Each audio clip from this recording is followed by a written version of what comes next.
Okay, now we're going to take a quick look at adding effects to your video. And this again is something really simple you can do in Final Cut. And a couple ways to go about it. You can find effects in two places. One is up here in your browser, if you have all the tabs there. You can find effects here, and you've got video transitions here. So these are like the dissolves where you can dissolve between one edit and another, and you can do page peels so that things will peel away or slide in and out. That's a little bit cheesy. I don't know if you're going to want to use that for your documentary, but you can.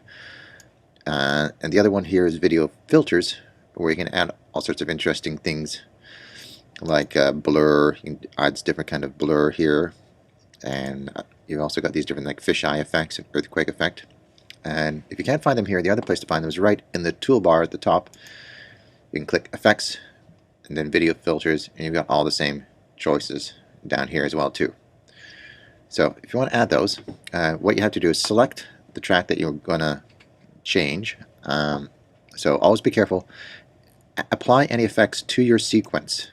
So highlight your sequence and then apply the effect to it. If you try and apply the effect to the file in your browser, into your main file here in your browser, if you try and do that by just adding effect here, it's going to permanently change that file. So never do that. Always add your effects into your sequence. Don't try and add effects to any of your files, because they will be permanently changed. And if you don't have the tape to put them in again, that could screw you up. So again, using effects here.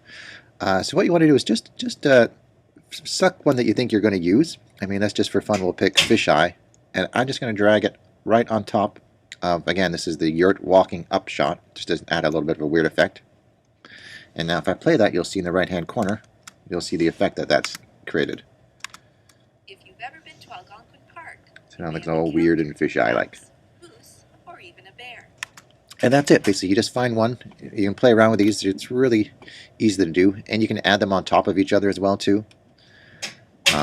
There's different ones under all these different things under image control here. You've got different things to play around with the colors and the way it looks. So let's see if we do desaturate.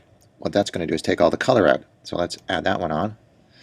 And now you can see that's sounding as fisheye, and it's black and white to make it look really weird. Like some giant bug is stalking us or something.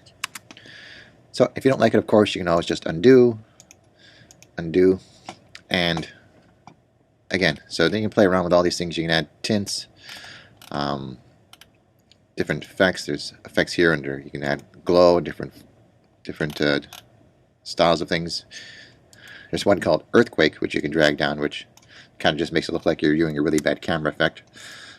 But you can see it just makes it really shaky. The whole camera actually sort of shakes, even though the lines at the bottom there.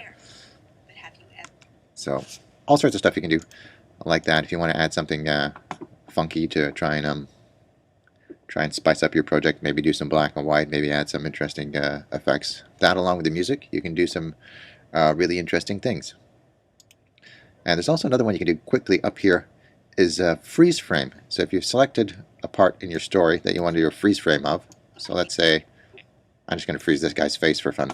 So you can just go to Modify, Make Freeze Frame, and now I've got a freeze frame here. And if I wanted to add that anywhere, I just have to click it. It's predetermined how long that should be. But just for fun, I'm going to add it at the end. And you'll see if I play that, it's just a frozen frame. So that's especially handy sometimes if you have a picture, you're trying to shoot something on a wall or a book or a poster or something, and it's kind of shaky. You can just make a quick freeze frame, and then you have a nice steady shot of that. So a good effect to use to make a quick frame grab of anything in your video at all.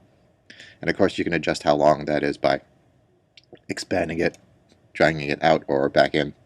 You can change the length of that. So play around with those. Lots of neat stuff you can do in Final Cut if you have the time. And let's hopefully make some really interesting stuff.